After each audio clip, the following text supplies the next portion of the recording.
Hello dear students, আজকের এই video খুবই গুরুত্বপূর্ণ হতে চলেছে। JEPBN 2026 ডিটেলস তথ্য শেয়ার করা হবে, তাই প্রত্যেককে রিকোয়েস্ট করব ভিডিওটা শেষ পর্যন্ত দেখার জন্য। JEPBN 2026-এর কাট অফ কত যেতে পারে, কাউন্সেলিং কবে শুরু হচ্ছে, ডিটেলস তথ্য তোমরা এই ভিডিওর মাধ্যমে জানতে পারবে। তাই প্রত্যেককে রিকোয়েস্ট করা হচ্ছে যে চ্যানেলটা সাবস্ক্রাইব করো, পাশে থাকা বেল নোটিফিকেশানস অল করবে এবং প্রচুর শেয়ার করো। এখন তোমরা যেটা দেখতে পাচ্ছ এটা 2025-এর কাট অফ, 2025-এর এই মুহূর্তে কাট অফ তোমরা দেখতে পাচ্ছ। JEPBN 2026-এ আসন কতগুলি রয়েছে এবং পাশাপাশি কত পর্যন্ত কাট অফ যেতে পারে, এটা অনেকেই কিন্তু বারবার জানতে চেয়েছো এবং ডিটেলস তথ্য এই ভিডিওতে শেয়ার করা হবে এবং কাউন্সেলিং প্রক্রিয়া কিভাবে হতে চলেছে সমস্ত তথ্যটা তোমাদের সঙ্গে তুলে ধরা হবে। তাই প্রত্যেককে রিকোয়েস্ট করছি লাস্ট পর্যন্ত ভিডিওটা অবশ্যই দেখার জন্য। JEPBN 2025-এর কাট অফ অলরেডি এরকম কিছু পেজ রয়েছে, সেগুলি অলরেডি টেলিগ্রাম গ্রুপ এছাড়া ফেসবুক পেজে দেওয়া হয়েছে। তোমরা এখান থেকে নিজেদের কাট অফগুলি দেখতে পারবে। এবার প্রশ্ন হচ্ছে যে JEPBN-এ আসন কতগুলি রয়েছে। JEPBN আসন কতগুলি রয়েছে, অল টোটাল আসন সংখ্যা প্রায় তোমরা ধরে রাখতে পারো যে 1100-র কাছাকাছি অল টোটাল আসন সংখ্যা রয়েছে। টোটাল সিটস 1100-র কাছাকাছি। এটা কিন্তু গভর্নমেন্ট এবং প্রাইভেট মিলিতভাবে, এটা গভর্নমেন্ট প্লাস প্রাইভেট মিলিতভাবে এই সিটটা রয়েছে। তাহলে গভর্নমেন্টের আসন সংখ্যা কত রয়েছে? গভর্নমেন্টের আসন সংখ্যা রয়েছে বিগত বছরে যেটা ছিল, গভর্নমেন্টের আসন সংখ্যা বিগত বছরে ছিল 565, 565, এটা হচ্ছে গভর্নমেন্টের আসন, বাকিটা প্রাইভেট। আশা করি প্রত্যেকেরই এই বিষয়টা ক্লিয়ার হয়েছে যে গভর্নমেন্টের আসন সংখ্যা 565 এবং তার মধ্যে বাকি যেটা রয়েছে 1100-র টোটাল আসন সংখ্যা, বাকিটা হচ্ছে প্রাইভেট। এর পাশাপাশি গভর্নমেন্ট প্লাস এক্ষেত্রে প্রাইভেট যুক্ত হয়ে মিলিতভাবে দুটির ক্ষেত্রে ইউআর ক্যাটাগরিতে আসন সংখ্যা রয়েছে দুটি ক্যাটাগরিতে, গভর্নমেন্ট প্লাস প্রাইভেট। যে রেকর্ডটা আমাদের কাছে রয়েছে সেটা অনুসারে 562, এটা গভর্নমেন্ট প্লাস প্রাইভেট মিলিতভাবে 562 ইউআর ক্যাটাগরিতে আসন সংখ্যা রয়েছে। এবং ওবিসি এবি, বিগত বছরে ওবিসি এবি ছিল, সেখানে ছিল 102 প্লাস 68, অর্থাৎ 170-এর কাছাকাছি সিট ছিল এটা ওবিসি ক্যাটাগরি, 170।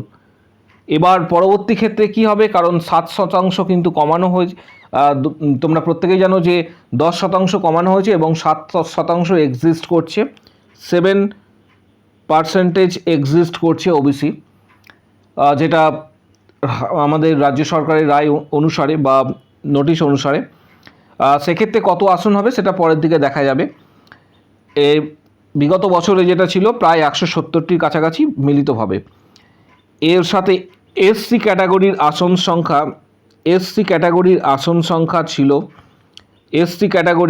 সংখ্যা ছিল 201 এবং এটা প্রাইভেট এবং গভর্নমেন্ট দুটো মিলিতভাবে বলছি ডেটাটা।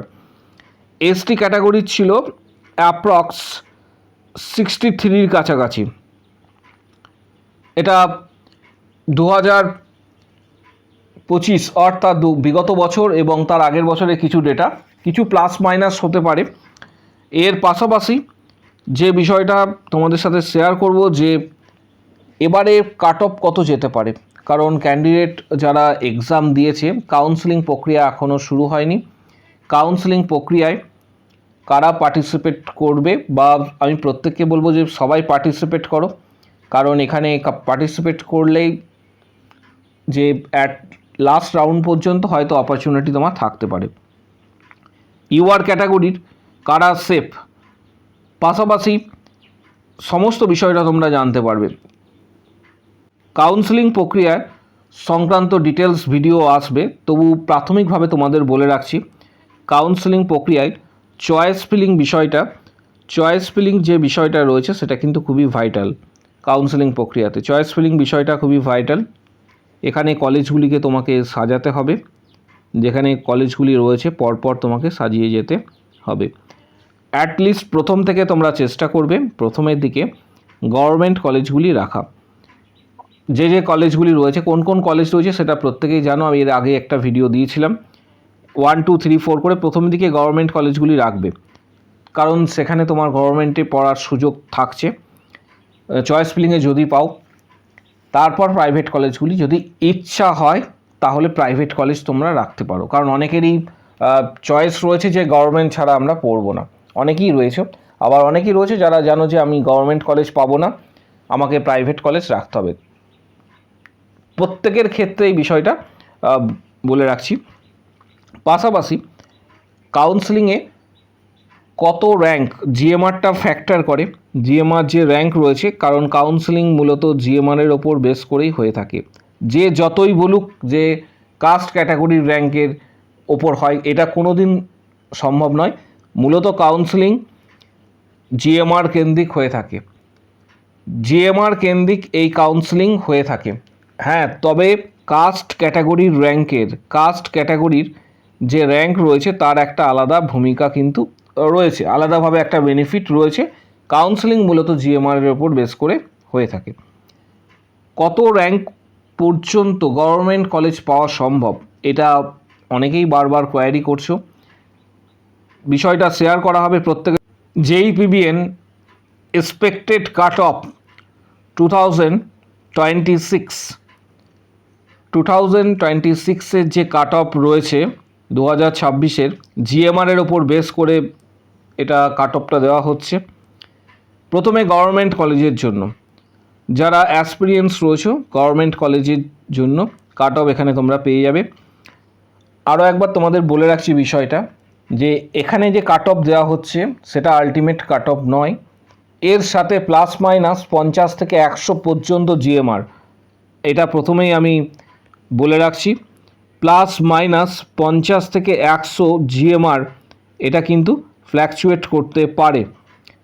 যে কাট অফটা দেওয়া হচ্ছে তার সাথে জিএমআর 100 পর্যন্ত ফ্ল্যাকচুয়েট করতে পারে, কারণ এবছরে জিএনএমের এবং এএনএমের যে কাউন্সেলিং প্রক্রিয়া চলছে সেখানে অনেকটা দূর পর্যন্ত, যেটা কেউই হয়তো ভাবতে পারেনি, সেখান পর্যন্ত কিন্তু কাট অফ গিয়েছে। এটা অন্তত জিএনএমের ক্ষেত্রে এবছরে ফার্স্ট রাউন্ডে 4004 জিএমআর পর্যন্ত জিএনএমে কাট অফ ফার্স্ট রাউন্ডে গিয়েছে, যেটা অবিশ্বাস্য একটা ব্যাপার। তাই প্রত্যেককে বলবো কাউন্সেলিংয়ে পার্টিসিপেট করার জন্য। ইউআর ক্যাটাগরিতে গভর্নমেন্ট কলেজের ক্ষেত্রে প্রথমে বলে রাখছি, গভর্নমেন্ট কলেজ ইউআর ক্যাটাগরিতে 300 থেকে 350-র মধ্যে কাট অফ থাকার সম্ভাবনা রয়েছে। ওবিসি ক্যান্ডিডেটদের ক্ষেত্রে 300 থেকে 380-র মধ্যে, কারণ একটা বিষয় যে এবারে 7% ওবিসি যদি করা হয় তাহলে কিছুটা হয়তো কমতে পারে। 7% যদি ওবিসি করা হয় তাহলে কিছুটা অন্তত পরিবর্তন তোমরা দেখতে পাবে। এসসি ক্যাটাগরির ক্ষেত্রে 900 থেকে 1150 জিএমআর, 900 থেকে 1150 জিএমআর পর্যন্ত কাট অফ যাওয়ার সম্ভাবনা রয়েছে। এসটি ক্যাটাগরির ক্ষেত্রে 2100 থেকে 2250 জিএমআর পর্যন্ত কাট অফ যাওয়ার সম্ভাবনা রয়েছে। ইডাব্লিউএস ক্যাটাগরির ক্ষেত্রে 750 থেকে 900 পর্যন্ত কাট অফ যাওয়ার সম্ভাবনা রয়েছে। এটা গভর্নমেন্ট কলেজের ক্ষেত্রে আমি ডেটাটা শো করলাম। গভর্নমেন্ট কলেজের যে ডেটা এই মুহূর্তে তোমরা দেখতে পাচ্ছ। এর পাশাপাশি প্রাইভেট কলেজ ঠিক তার পাশেই রয়েছে। প্রাইভেট কলেজে ইউআর ক্যাটাগরির ক্ষেত্রে 600 থেকে 850 জিএমআর পর্যন্ত কাট অফ যাওয়ার সম্ভাবনা রয়েছে। তবু আমি বলে রাখলাম যে প্লাস 100 এখানে তোমরা যোগ করে রাখতে পারো। ওবিসি ক্যাটাগরির ক্ষেত্রে 1050 থেকে 1250 জিএমআর পর্যন্ত কাট অফ যাওয়ার সম্ভাবনা রয়েছে। এসসি ক্যাটাগরির ক্ষেত্রে 2300 থেকে 2500 জিএমআর পর্যন্ত কাট অফ যাওয়ার সম্ভাবনা রয়েছে। পাশাপাশি এসটি ক্যাটাগরির ক্ষেত্রে 3500 থেকে 4000 জিএমআর পর্যন্ত কাট অফ যাওয়ার সম্ভাবনা রয়েছে। ইডাব্লিউএস ক্যাটাগরির ক্ষেত্রে 2300 থেকে 2500 জিএমআর পর্যন্ত কাট অফ যাওয়ার সম্ভাবনা রয়েছে। তাই প্রত্যেককে বলে রাখছি যে আরও একবার যে কাট অফটা বলা হচ্ছে তার সঙ্গে অবশ্যই তোমরা এখানে প্লাস 100 এখানে তোমরা ইনক্লুড করে রাখতে পারো, অ্যাডিশনস করে রাখতে পারো, কারণ এবছরে এএনএম জিএনএম যে কাউন্সেলিং প্রক্রিয়া চলছে সেখানে কিন্তু অনেকটা দূর পর্যন্ত ফার্স্ট রাউন্ডের কাট অফ কিন্তু নেমেছে। তাই প্রত্যেককে বলে রাখছি যে এটা বলা মানেই যে এত পর্যন্ত যাবে এমনটা নয়, জাস্ট বিগত 2021 থেকে, কারণ তোমরা প্রত্যেকেই জানো যে আমাদের চ্যানেল 2021 থেকে ধারাবাহিকভাবে তোমাদের উদ্দেশ্যে ভিডিও দিয়ে আসে এবং 2021-এ প্রচুর ক্যান্ডিডেট রয়েছে।